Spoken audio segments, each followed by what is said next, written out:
It's clear why Americans can't agree on impeachment. We're getting our news from different sources, and it's making it hard for us even to agree on basic facts. Congressional approval rating, last I checked, was something like 17%, and Americans don't trust the media networks to tell them the truth. The media networks didn't do us any favors by missing the reason why Donald Trump became our president in the first place. If you turn on cable network news today, you would think he's our president because of some combination of Russia, racism, Facebook, Hillary Clinton, and emails all mixed together. But Americans around the country know different.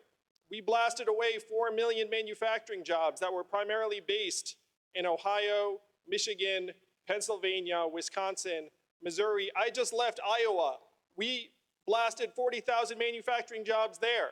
The more we act like Donald Trump is the cause of all of our problems, the more Americans lose trust that we can actually see what's going on in our communities and solve those problems. What we have to do is we have to stop being obsessed over impeachment, which unfortunately strikes many Americans like a ball game where you know what the score is going to be, and start actually digging in and solving the problems that got Donald Trump elected in the first place.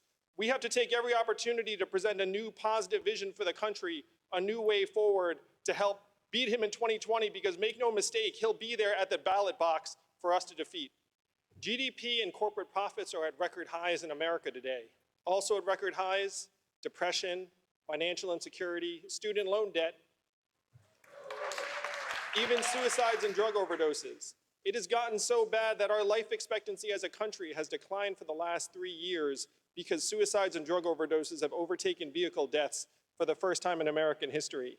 The fact is, this unemployment rate and GDP have very little relationship with people's lived experience on the ground. If you're a recent college graduate, you have a 40% chance of doing a job that doesn't require a college degree.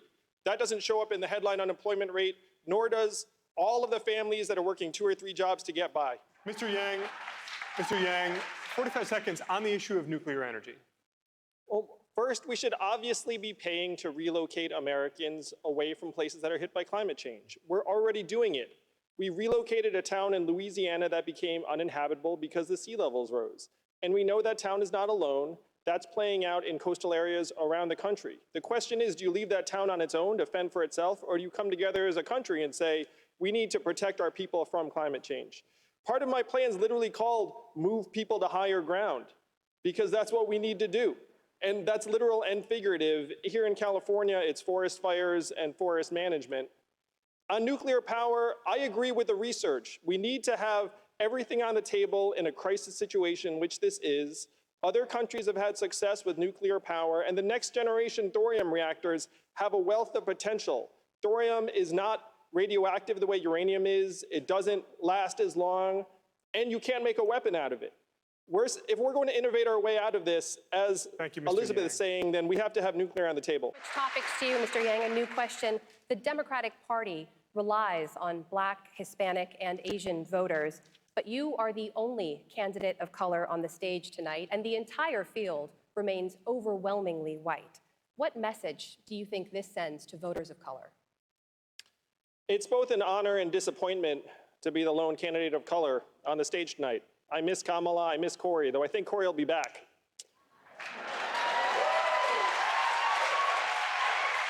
I grew up the son of immigrants, and I had many racial epithets used against me as a kid. But Black and Latinos have something much more powerful working against them than words. They have numbers. The average net worth of a Black household is only 10% that of a white household. For Latinos, it's 12%. If you're a Black woman, you're 320% more likely to die from complications in childbirth. These are the numbers that define race in our country. And the question is, why am I the lone candidate of color on this stage? Fewer than 5% of Americans donate to political campaigns. You know what you need to donate to political campaigns? Disposable income. The way we fix this is we take Martin Luther King's message of a guaranteed minimum income, a freedom dividend of $1,000 a month for all Americans. I guarantee if we had a freedom dividend of $1,000 a month, I would not be the only candidate of color on this stage tonight. Thank you, Mr. Yang. On China, we now know that China is engaged in an unprecedented military buildup. They have just launched a new aircraft carrier. There are new signs of their disturbing espionage campaign here inside the United States. There are a number of disturbing signs from the Chinese. National security scholars have long warned about the historical precedent that when there's a ruling power and a rising power, there's likely to be a war. Is the U.S. on a collision course with China? I have family in Hong Kong. I spent 4 months there, and seeing what's happening on the streets, it's shocking. They banned face masks in Hong Kong. Why?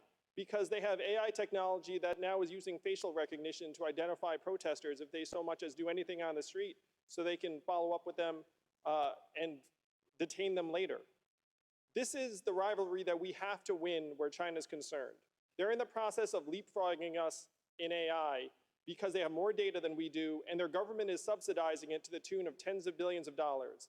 I have sat with our leading technologists, and they say they cannot match the Chinese resources.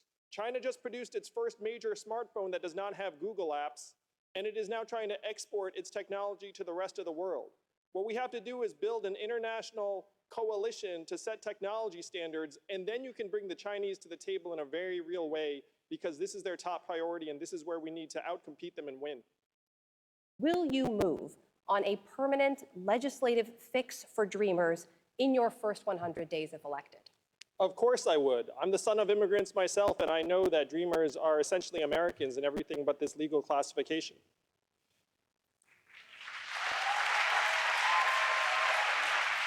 I just want to return to this conversation because I think it's core. Our country is deeply misogynist, and most all of us know that.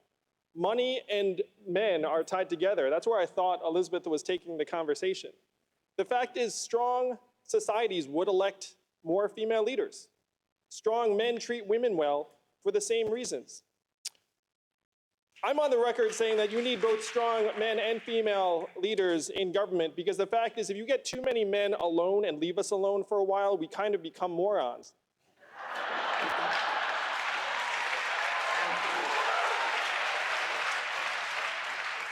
So it's related to our campaign finance rules, because right now the fact is we operate in a fundamentally anti-woman marketplace. And that includes the marketplace for politicians. If we were to put 100 democracy dollars into the hands of every American voter, instead of 5% contributing, you'd see that rate skyrocket to 50 or 60%, and you'd have many, many more women who would run for office because they don't have to go shake the money tree in the wine cave. Thank you, Mr. Could I address- I'd like to follow up. The question again, Mr. Yang, Could was I about address Dreamers. immigration reform? You pledged to move on a permanent legislative fix in your first 100 days. Dreamers say that they are frustrated by Democrats' failure to prioritize their status in deal after deal. So why should Dreamers trust Democrats now? I believe everyone on this stage would do the right thing by Dreamers in the first 100 days. I would make it a top priority. I'm the son of immigrants myself. The fact is, almost half of Fortune 500 companies were started by an immigrant or children of immigrants. Immigrants make our country stronger and more dynamic. And immigrants are being scapegoated for issues they have absolutely nothing to do with. If you go to the factory in Michigan, it's not wall-to-wall immigrants, it's wall-to-wall robot arms and machines. We have to send the opposite message of this administration. And as your president, I think I could send a very clear message where if you're considering immigrating to this country, and I'm the president, you would realize my son or daughter can become president of the United States. That's the opposite of the current administration, and that's the message I would love to send to the world. Thank you, Mr. Yang. Senator Sanders. Can you outline specific steps that the government should take to help integrate these young people into the workforce and into their local communities? I would love it. I have a son with special needs. And to me, special needs is the new normal in this country. How many of you all have a family member or a friend or a neighbor with special needs or autism? If you look around, most hands went up. The fact is, right now, we have to do more for Kyle. Special needs children are going to become special needs adults in many cases. And here's the challenge. We go to employers and say, hey, this special needs person can be a contributor in your workplace, which may be correct, but that's not the point. We have to stop confusing economic value and human value. We have to be able to say to our kids and Kyle that you have intrinsic value because you're an American and you're a human being. We're going to put a freedom dividend of $1,000 a month in everyone's hands, which is going to help families around the country adapt. And then we're going to take this burden off of the communities and off of the schools who do not have the resources to support kids like my son and make it a federal priority, not a local one, so they're not robbing Peter to pay Paul. Thank you, Mr. Could Yang. I We have to answer move this? on. Judy? No. We haven't, come on. But in the spirit of the season, I'd like to ask each one of you, is there someone else among these candidates that you have two options. One, a candidate from whom you would ask forgiveness for something maybe that was said tonight or another time, or a candidate to whom you would like to give a gift. And I'm going to start with you, Mr. Yang. Wow. Thank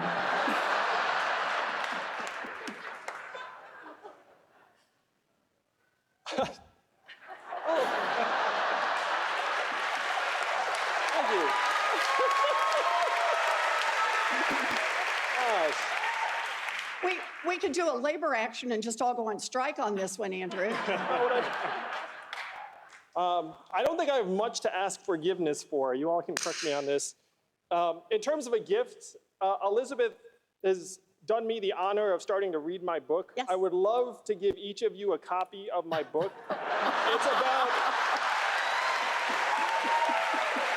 It's about how we're going through the greatest economic transformation in our country's history, the fourth industrial revolution. It is grinding up our communities, and DC is out to lunch on this. Our media organizations are not covering it adequately. I wrote a book on it, and if you like data, this book is for you. This goes for the people at home too, if you like data and books. Mayor Buttigieg asked forgiveness. I know what you're thinking, America. How am I still on this stage with them?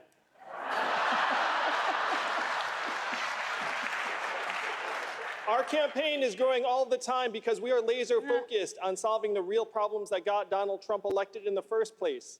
I spent 7 years helping create thousands of jobs in Detroit, Baltimore, New Orleans, and other cities, serving as an ambassador of entrepreneurship under President Obama. And I saw firsthand what many of you already know. Our country is falling apart. Our senior citizens are working until the day they die. Our kids are addicted to smartphones or drugs. We're seeing record high levels of depression, suicides, overdoses. Our companies are recording record profits while our people are literally dying younger. Our way of life is changing faster than ever, and the simple fact is this: our politicians in DC succeed whether we, the people, succeed or fail. Washington, D.C. today is the richest city in our country. What do they produce? Bad decisions? We need to get the money out of D.C. and into your hands, the hands of the American people. Join us at yang2020.com and help us rewrite the rules of the 20th century economy to work for us. Thank you, Senator.